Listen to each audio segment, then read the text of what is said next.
اللہ کے رسول صلی اللہ علیہ وسلم کو ہنسایا کرتے تھے. کیا کرتے تھے؟ بہت ہنسایا کرتے تھے. اب کوئی اللہ کے رسول صلی اللہ علیہ وسلم کو بہت ہنسا دے، اس سے بڑی بات کیا ہو سکتی ہے؟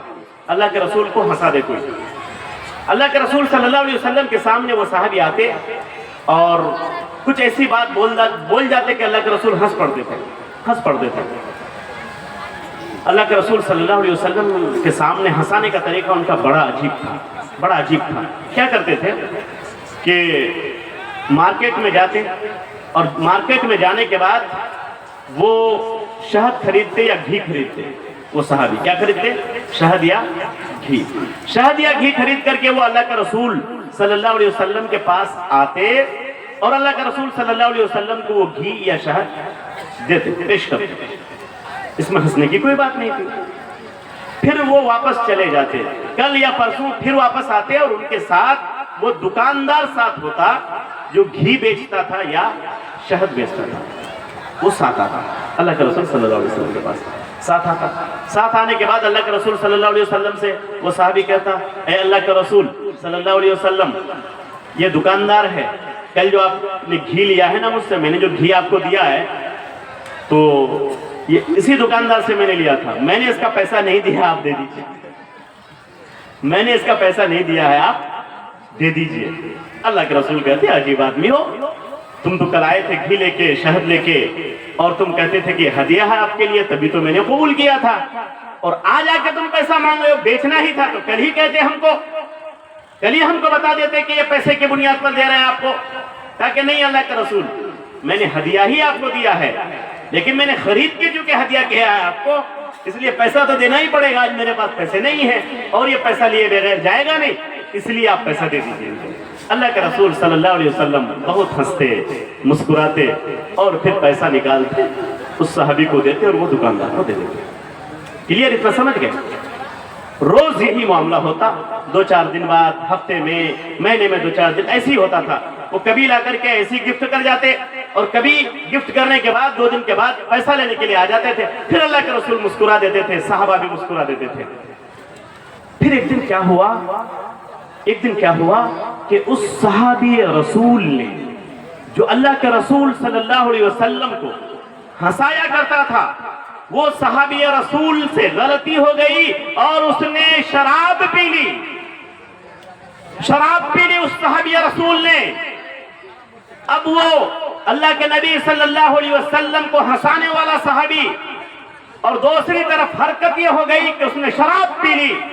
اب تصور کیجئے کہ کیا بیت رہا ہوگا، مدینے کے گلیوں میں کیا ہو رہا ہوگا. کوہرام مچ گیا کہ وہ انسان جو ہمیشہ نبی کو ہنسایا کرتا تھا، وہ انسان جس کی وجہ سے نبی مسکرا دیا کرتے تھے، آج عالم یہ ہے کہ اس نے شراب پی لی ہے. اب دیکھتے ہیں کہ معاملہ کیا ہوتا ہے، اب دیکھتے ہیں کہ اللہ کے رسول کیا کرتے ہیں. اپنے اس چہیتے صحابی کو، اس کو بھی سزا دیتے ہیں یا ان کو چھوڑ دیتے ہیں. دیکھا جائے گا معاملہ کیا ہوتا ہے. تمام صحابہ اکٹھا ہو گئے، جمع ہو گئے تمام صحابہ. دیکھتے ہیں آج اللہ کے رسول صلی اللہ علیہ وسلم کیا کرتے ہیں. حالانکہ سب کو یقین تھا کہ اللہ کے رسول صلی اللہ علیہ وسلم عادل ہیں، انصاف کریں گے تو سب کے ساتھ ایک جیسا کریں گے. سب کا ایمان تھا، اس کے باوجود بھی لوگوں کو یہ لگ رہا تھا یہ تو اللہ کے رسول کو بہت ہنسایا کرتے ہیں. میرے بھائیوں، وہ صحابی رسول لائے گئے، صحابہ کا مجمع لگا، صحابہ موجود ہیں. اللہ کے رسول صلی اللہ علیہ وسلم بھی وہاں پر آئے، تشریف لائے. اللہ کے رسول نے کہا کہ اس شرابی کو، جس نے شراب پی ہے، جس نے غلطی کی ہے، اس پہ کوڑے لگائے جائیں، اس پہ حد جاری کی جائے. اللہ کے رسول صلی اللہ علیہ وسلم نے حکم دیا. حکم دینے کے بعد برسر میدان اس صحابی رسول کو کھڑا کیا گیا. کھڑا کرنے کے بعد ان پہ کوڑے برسائے گئے، ان پر حد جاری کی گئی، ان کو سزا دی گئی. سزا دی جا رہی ہے. مدینہ کی گلیوں سے لوگ امٹ پڑے، سب لوگ دیکھنے لگے. صحابہ بھی موجود ہیں، ابو بکر بھی موجود ہیں، عثمان غنی بھی موجود ہیں، حضرت عمر بھی موجود ہیں. تمام صحابہ وہاں پر موجود ہیں. میرے بھائیوں، انہی میں سے ایک صحابی اٹھتے ہیں اور کھڑے ہو کر کہتے ہیں، لعنت اللہ علیہ، لعنت اللہ علیہ. اے شراب پینے والے، تم پر اللہ کی لعنت ہو، تم پر اللہ کی لعنت ہو. اللہ کے رسول صلی اللہ علیہ وسلم نے سر مبارک کو اٹھایا، دیکھا یہ آواز کہاں سے آ رہی ہے، کدھر سے آ رہی ہے.